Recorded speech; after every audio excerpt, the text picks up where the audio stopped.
What's going on, YouTube? Welcome back to the Thomas Gallery, and today we have with us Mr. or Professor Carl Sagan. Now, for those who don't know who Carl Sagan was, because he has since passed, Carl Sagan was a professor, as I just stated, professor, author, writer. Well, that's the same thing, pardon me. Author and writer, the same thing. Author, lecturer, astronomer, and what the term is called now, they didn't call it then, but they call it now a science communicator. That is a science communicator, for those who don't know. A science communicator is somebody who goes around and I guess I want to say well, let's talk. They talk about science, and they help communicate the subject of science to the masses, where a lot of people probably wouldn't understand much about science and why it's important. Carl Sagan was one who went around the country and the world speaking about the significance of science in the everyday world and how it relates to people every day and why it's important and so forth and so on. Pretty much what Dr. Neil deGrasse Tyson does now. Same field. Actually, Dr. Carl Sagan is part of the reason why Neil deGrasse Tyson became an astrophysicist, because of the influence of Carl Sagan and how he was able to convey his love for science to the masses. Okay, and he had the show. He was the original host of the show Cosmos, the show that once again Professor Neil deGrasse Tyson hosted a few years ago, maybe like 2-3 years ago, I think. There was a show originally called the same thing, called Cosmos, and Professor Carl Sagan was the original host of it. It was revamped and then hosted by Dr. Neil deGrasse Tyson, Professor Neil deGrasse Tyson. So yeah, Carl Sagan made science cool back in the 70s, 60s and 70s. He made science cool. He made it relatable to everyone. You didn't have to be a institutionally trained scientist to understand it. He put it in a way where everyone could understand it. Everyone felt as though they got it. They understood it. You know what I'm saying? So that was, his great contribution. Well, one of his many great contributions to the world through science.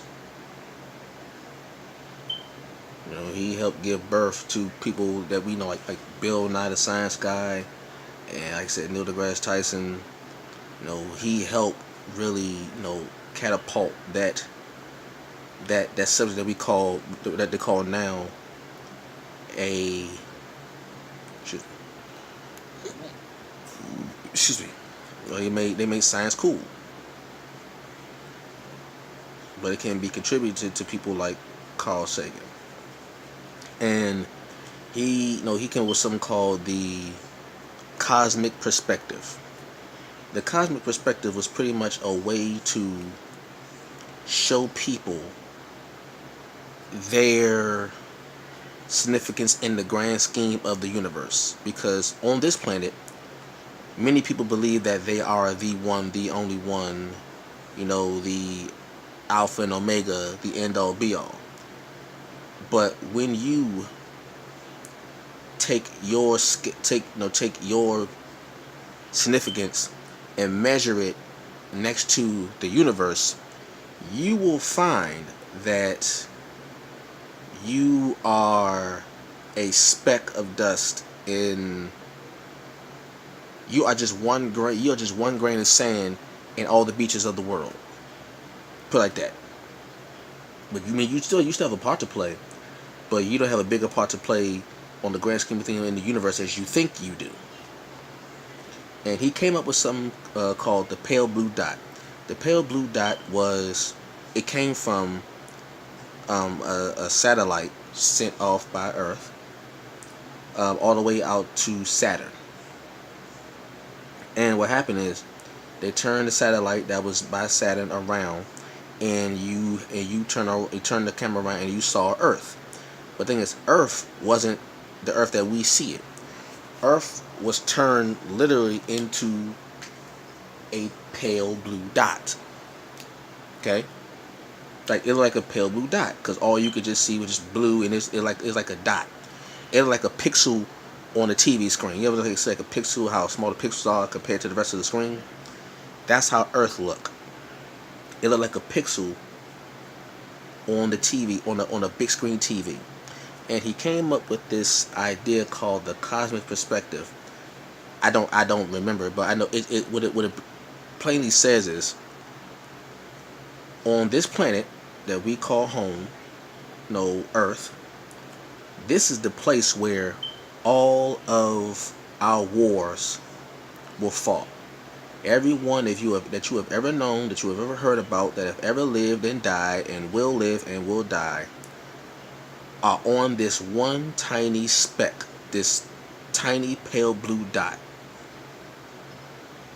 And the whole point is for people to see how silly it is to squabble and bicker over who has quote unquote supremacy.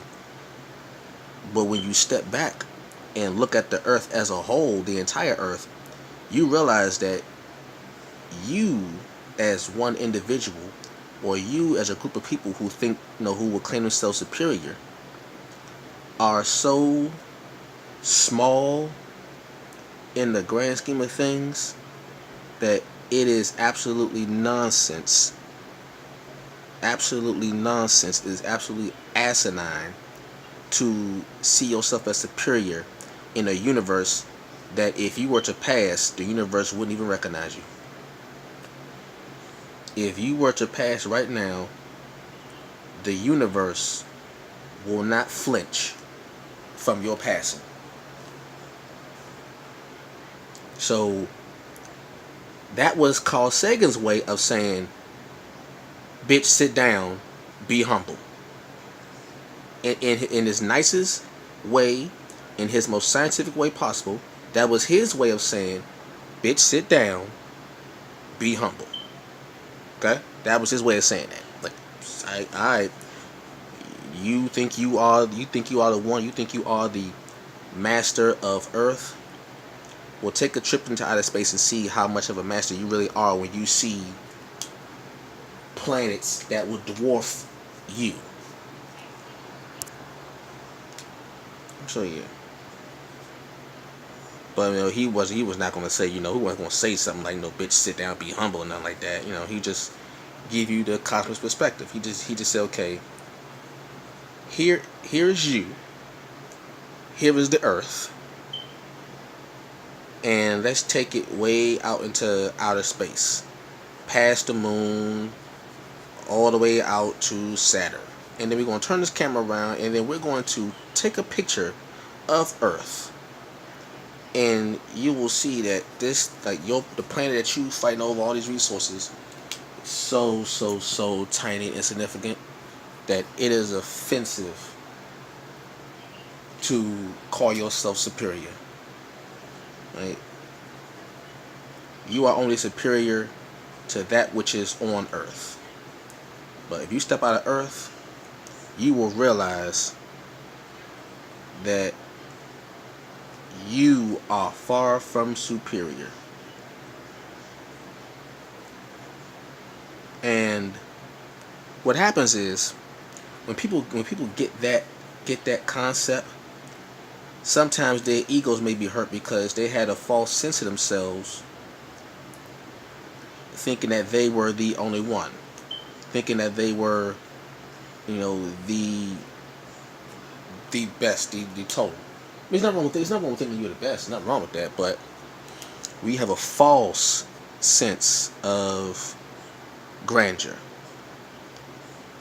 When you realize that, oh, I'm not really, I claim myself to be superior, but superior to whom? Other humans? Who are you? Who are you equating yourself superior to? What is your gauge that you say you are superior? What do you have to measure it by? Certainly, it can't be the stuff in the universe. Certainly, it can't be that, because if you were to go compare yourself to the universe, you will find very, very shortly that you are insignificant. And I'm putting that nicely.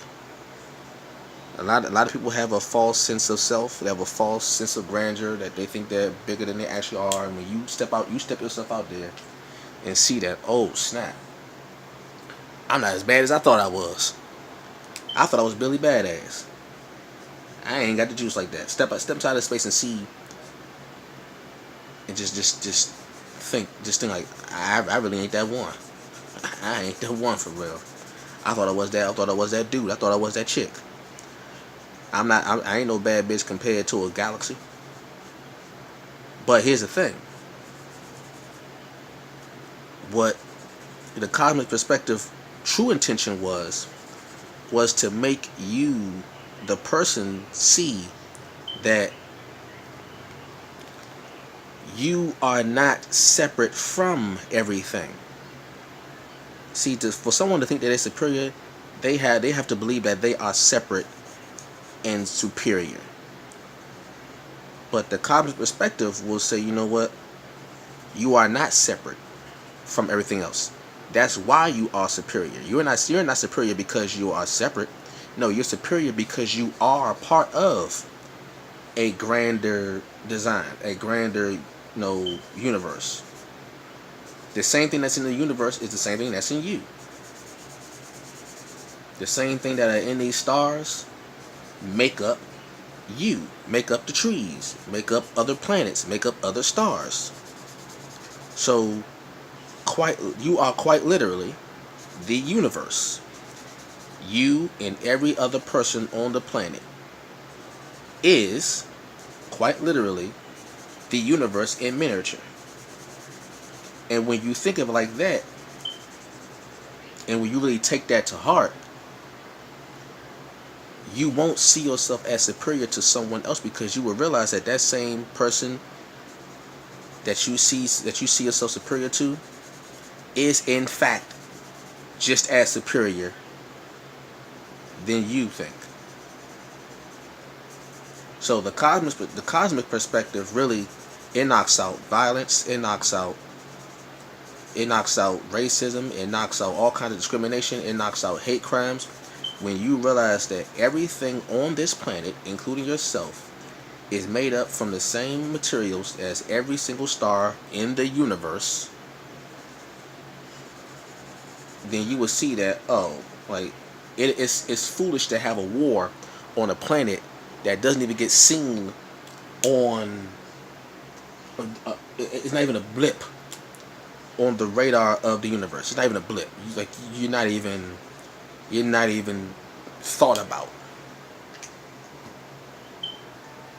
So that's what the cosmic perspective does. That's what Carl Sagan promoted. He promoted unity, but through a scientific medium.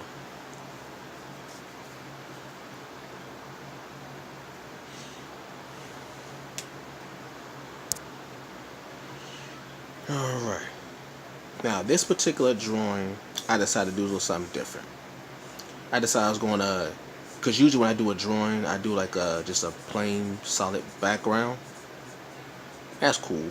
But for this particular piece, I want to add something to it. Because his main focus was space. Astronomy. The stars, planets, moons, comets, asteroids, meteorites, meteoroids, galaxies. I thought I would add a little something to his background. I said, why not? Why not? So, as you can already see what the background looking like. See what the background hidden for. These little planet, well, nah, I won't say little planets. These planets behind him. He's in outer space. Oh, he's in outer space. With billions and billions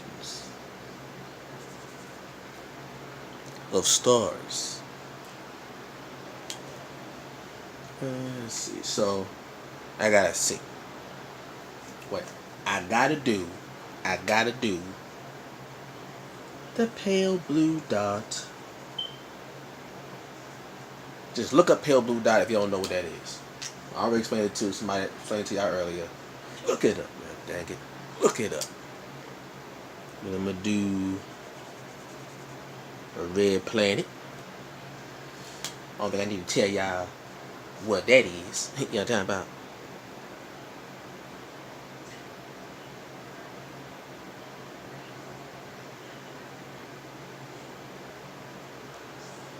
You need to explain what that all about right there. You know what I'm talking about?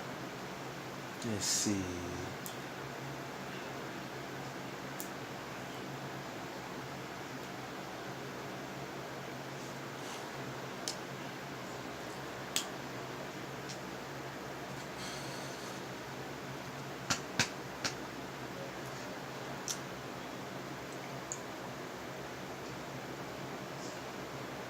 I'm gonna do like a, I guess an orange planet with a moon and the shadow falling on the planet.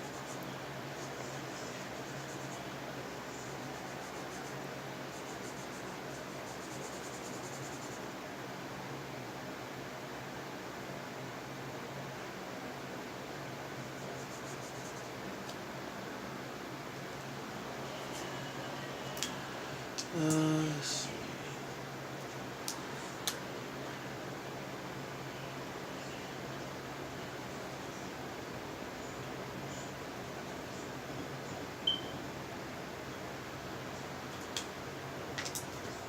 Add a little black to that.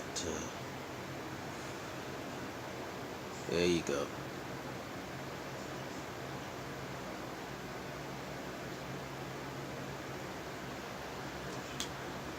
Let's see.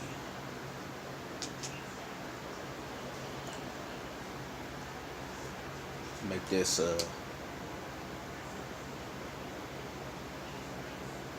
a gray moon. Excuse me.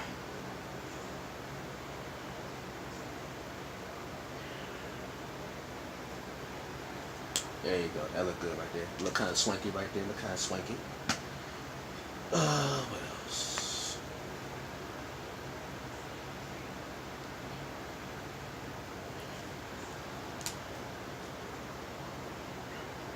It's gonna be a greenish planet, but I got to do the shadow.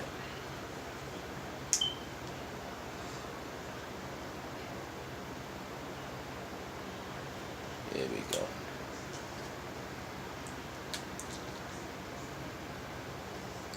Hope y'all feeling this. Hope y'all feeling the artwork and whatnot. It's like, trust me, I got a whole lot more. I got a whole lot more ideas where this came from. I ain't done. I'm not done by a long shot.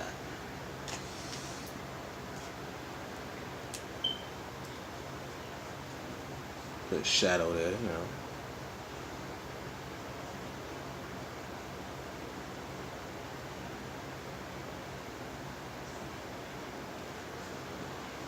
There we go.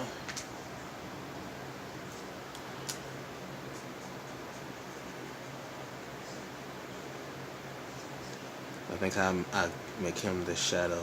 We'll give him I can cast a shadow over a planet.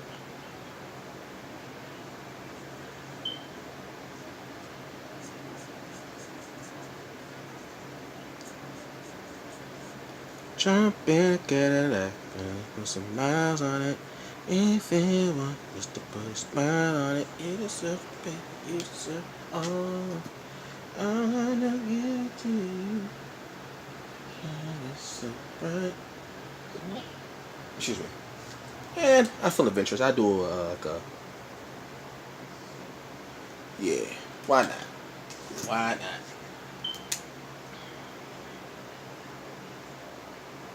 There you go. Now, I'm gonna sign this. Let's see. 17.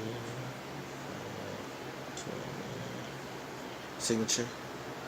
And here you go. Actually, we do a little more.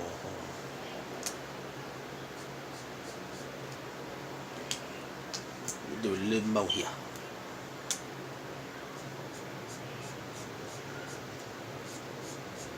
Almost slipped up, y'all. Almost slipped up. But I caught myself. But I caught myself. But I caught myself. About to make an error. Because I wasn't aware of.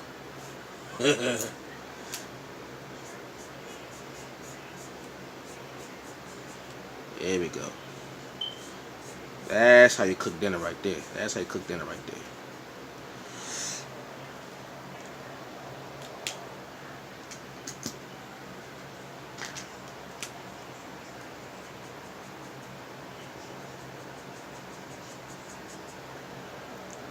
There we go.